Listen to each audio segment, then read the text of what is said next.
आशुतोष जी, अब यहाँ से आपको क्या लगता है कि जब अगली बार सुप्रीम कोर्ट अपना फैसला सुनाएगी तो सुप्रीम कोर्ट का रुख ज़्यादा व्यापक होगा, या फिर सुप्रीम कोर्ट से ये अपेक्षा करनी चाहिए कि वो अब नई कमेटी के स्वरूप के बारे में बताए ताकि ज़्यादा बैलेंस फैसला लिया जा सके? जी देखिए, मुझे लगता है कि जो जो हाई पावर्ड एक्सपर्ट कमिटी जो बनेगी और वो जो रिपोर्ट प्रोड्यूस करेगी, उस रिपोर्ट के आधार पे मुझे लगता है कि अब मैक्सिमम एरिया को सुप्रीम कोर्ट कोशिश करेगा कि इसको अरावली के डेफिनेशन में लाने की जो संभावना है वो बढ़ेगी। क्योंकि जिस तरह से पोल्यूशन जो फैला है और जो हालात बने हैं आसपास के एरिया के, उसको मुझे लगता है लेकर के सुप्रीम कोर्ट बहुत ही गंभीर है। और सुप्रीम कोर्ट को भी कहीं न कहीं ये लगा कि जो फैसला लिया गया, जो डेफिनेशन बनाया गया, देखिए ये मामला आज का तो है नहीं, ये 1985 का मामला है जब Mehta versus union of India का केस सुप्रीम कोर्ट में आया था। और इसके अलावा एक और केस जो है लगभग 90s में जो है वो ऐड हुआ था इसके साथ। तो ये मामला पुराना पेंडिंग है और अरावली को लेकर के ये जो इश्यू है, जो चिंता है, ये पहले से था मामला पेंडिंग। और सुप्रीम कोर्ट को लगा कि ये जो कमिटी की रिपोर्ट है इस पे रिलाई किया जा सकता है। और इसी बीच में 2002 में अगर हम देखें तो जैसे राजस्थान जैसे स्टेट ने भी यही कहा था कि 100 मीटर जो ऊंचा जो भी पर्वत है उसको जो है कंसिडर किया जाए अरावली में। लेकिन इसका मतलब ये नहीं है कि जो बाकी के जो एरियाज हैं अगर उसको कंसिडर नहीं किया जा सकता है और उसको माइनिंग में अगर अलाउ किया जाता है तो हो सकता है कि जो बेसिक जो पर्पस है एनवायरनमेंट को प्रोटेक्ट करने का, जो सुप्रीम कोर्ट ने निर्णय लिया है, वो पूरी तरह से प्रोटेक्ट नहीं हो पाएगा। और सुप्रीम कोर्ट ने इस बात को समझा है और मुझे लगता है कि अब जो कमेटी बनेगी वो थोड़े एक्सपर्ट्स को लाए जाएंगे, क्योंकि सिर्फ जो आईएएस ऑफिसर्स हैं उससे उनसे नहीं होगा, बल्कि इसमें जो एनवायरनमेंट के जो एक्सपर्ट्स हैं उनको भी लाना होगा ताकि वो सही राय को रख सकें और एक साइंटिफिक रीजनिंग दे पाएं। और जो जो रीजनिंग जो है उनका काफी वैलिड हो, जिससे सुप्रीम कोर्ट एक सही नतीजे पे पहुंच सके, जो कि मुझे लगता है एनवायरनमेंट के लिहाज से जो सही निर्णय हो सकेगा वो सुप्रीम कोर्ट लेगा। और जैसे मैंने बताया कि ये 500 मीटर या 100 मीटर ऐसे नहीं, इसको मुझे लगता है बहुत ही कंसोलिडेटेड वे में सुप्रीम कोर्ट इसको डिफाइन करेगा आगे चल करके, ताकि जो है माइनिंग को कम से कम किया जा सके और इन्वायरमेंट को जो लॉस हो रहा है उसको भी कम किया जा सके। और जो एफोरेस्टेशन की जो हम बात कर रहे हैं, जो प्लांटेशन की बात कर रहे हैं, उसमें भी सुप्रीम कोर्ट मुझे लगता है कि कुछ गाइडलाइंस इशू कर सकता है, कुछ गाइडलाइन इशू करे तो जाके एक तरह से सुप्रीम कोर्ट को थोड़ा सा माइक्रो मैनेज यहाँ पे करना पड़ेगा। निशांत जी, आपके पास आऊँ, एक सवाल छोटा सा मैं कर्नल एस ओबराय साहब से लेना चाहूँगा कि जब सुप्रीम कोर्ट ने पिछला डिसीजन दिया था तो कहा यह जा रहा था कि डेफिनेशन में एक यूनिफॉर्मिटी लानी चाहिए, नियम को ज़्यादा प्रैक्टिकल और सख्त बनाने के लिए ये फैसला ज़रूरी था। अब चूंकि स्टे तो लग गया है, तो आपने तो एक कहा कि तत्काल पूरी माइनिंग पर रोक लगाने का आप दरख्वास्त करेंगे, लेकिन नई परिभाषा, नए कायदे कानून बने तो आपके हिसाब से आइडियल क्या होगा? देखिए, मैं इसके ऊपर एक ही चीज कहूंगा कि मेरे पास बहुत कुछ सबूत है जो अभी मैं नहीं देना चाहता। मेरी पिटीशन डलेगी तो आ जाएगा, लेकिन ये नहीं होगा। ये डेफिनेशन की बात नहीं है, ये मंशा की बात है। मंशा क्या है? मंशा क्या है वो सबको पता है। इसको डेफिनेशन का गुमराह करने वाला काम है कि डेफिनेशन डेफिनेशन डेफिनेशन नहीं। ये है कि आप अरावली तो ऑलरेडी जानते हैं, आप अरावली बचाना चाहते हैं या लोगों को मारना चाहते हैं, आप डिसाइड कर लीजिए। पहली बात तो court is no expert on environment. Expert पर बैठा ही नहीं था कभी।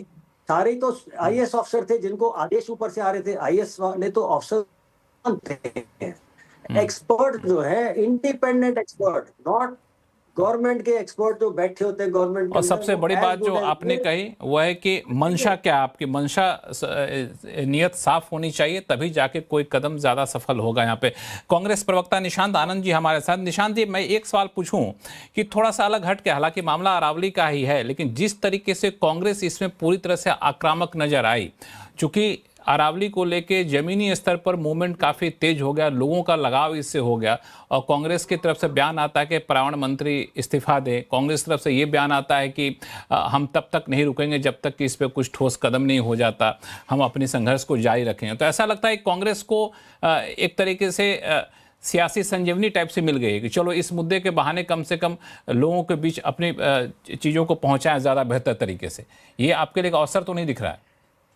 लक्ष्मण जी, जब जस्टिस बी आर गवई का ऑर्डर आया था 20 नवंबर का, तब से ही कांग्रेस पार्टी कह रही थी ये जो ऑर्डर हुआ है इसमें 90% जो अरावली रेंजेस है वो कट जाएंगे। और हमने इसलिए कहा क्योंकि मोदी जी कहते हैं एक पेड़ माँ के नाम, और लाखों पेड़ लाखों पहाड़ियां कट रही हैं, वो ऑर्डर में साफ साफ दिख रहा था। आज के भी ऑर्डर में मेंशन्ड है पॉइंट 7 पेज नंबर में कि 12,081 राजस्थान में पहाड़ियां हैं, जिसमें से सिर्फ 1,048 100 मीटर के दायरे में आती है। ये सुप्रीम कोर्ट ने आज भी मेंशन किया है। तो कांग्रेस पार्टी यही कह रही थी कि जिस तरीके का भूपेंद्र यादव जी बयान दे रहे हैं कि 0.19% में हम लीगल माइनिंग करेंगे, वो 27,000 नई माइन को लीगलाइज करने का बयान था। तो कांग्रेस पार्टी मुद्दे को तब उठाती है और जनता साथ में जुड़ती है जब भारतीय जनता पार्टी किसी को बचाने के नहीं लूटने का काम करती है। भारतीय जनता पार्टी एक्सपर्ट है लूट और डकैती में। विजय जी ने कहा कि नूह में इस समय भी इलीगल माइनिंग हो रही है। तो मैं पूछना चाहता हूँ, 11 साल से हरियाणा में नायब सिंह सैनी है इस समय चीफ मिनिस्टर, अभी भी वो जलेबी तल रहे हैं क्या? 11 साल में आज तक वो इलीगल माइनिंग नहीं रोक पाई है। बीजेपी की प्रवक्ता ने अभी खुद कहा कि अभी भी माइनिंग चल रही है। अगर कांग्रेस सरकार बना दी गई, अवैध माइनिंग रोक दी गई। एफसीआई ने क्लियरली कहा, बीच में मत बोलिए, एफसीआई ने क्लियरली बताया इसी मामले में। अभी एफसीआई की जो एक मिनट विजय जी, आ रहा हूं आपके पास। विजय जी आपके पास आ रहे होकर निशान जी अपनी बात पूरी करते हैं, फिर आपके पास आऊंगा मैं। हाँ निशान जी अपनी बात पूरी करें। फॉरेस्ट डिपार्टमेंट ने 20 नवंबर से पहले जो ऑर्डर आया था उसमें क्लियरली कहा था कि लगभग 164 माइनिंग अभी इलीगल करंटली चल रही है। तो भारतीय जनता पार्टी ने उसको रुकवाने का काम क्यों नहीं किया? भारतीय जनता पार्टी ने फिर से 27,000 माइनों को खुलवाने का काम किसके लिए कर रही है? आज देश की जनता जब घर से निकली है, राजस्थान और गुजरात से चल के आई है, तो इनके कान के पर्दों में आवाज पहुंची है मोदी जी के और भूपेंद्र यादव ये तो कह रहे हैं कि हमने रुकवा दिया है illegal mining. Vijay Sharma ji sir, ये 150 मैंने जैसे कि कहा, अभी कर्नल साहब ने भी कहा कि उनके पास इतने प्रूफ है, इतने प्रूफ है। अभी सुनवाई हुई, हमारे सॉलिसिटर जनरल के परमेश्वर जी, उन्होंने सहयोग किया सुप्रीम कोर्ट का, कहीं विरोध नहीं किया। अरे भाई, हम आपकी तरह दोगली बातें नहीं करते हैं। आप टीवी के ऊपर कुछ बोलते हो और वहां जाकर पढ़े लिखे आदमी तो लेके आया करो, पढ़े लिखे टॉपिक पे। तुम्हारे भूपेंद्र यादव जी तो प्रेस कॉन्फ्रेंस करके कह रहे हैं, हमारे भूपेंद्र यादव तो प्रेस कॉन्फ्रेंस करके कह रहे हैं मैं माइनिंग करवाऊंगा, 27,000 नई माइनिंग खुलवाऊंगा। 0.19% का बयान दिया। ये क्या बोल रहे थे अभी? आप टीवी के ऊपर गलत बात बोल रहे थे। अरे भाई साहब, कोई जबान की अहमियत होती है, तब तक तो वो ऑर्डर को वेलकम कर रहे हैं। में से सिर्फ 1,048 थोड़ी शर्म कर लो, थोड़ी शर्म कर लो। लिमिट को पूरा करती है। निशान जी एक बार बोलने देते हैं विजय शर्मा जी को। निशान जी आपने अपनी बात रख रहे, विजय शर्मा जी को बोलने दिया जाए। हाँ विजय जी। देखिए लक्ष्मण जी, बड़े सम्मान के साथ कहना चाहता हूँ, निशान जी ने यहाँ एक गलत बात रखी, असत्य बात रखी। इन्होंने कहा कि सुप्रीम कोर्ट ने एक क्वेश्चन किया है कि क्या जो 12,081 पहाड़ियां उसमें से 1,048 पहाड़ियां रह जाएंगी क्या 100 मीटर ऊंचाई से नीचे, ये पूछा है। तो ये जांच का विषय है, कमेटी बनेगी, वो जांच करेगी, बताएगी।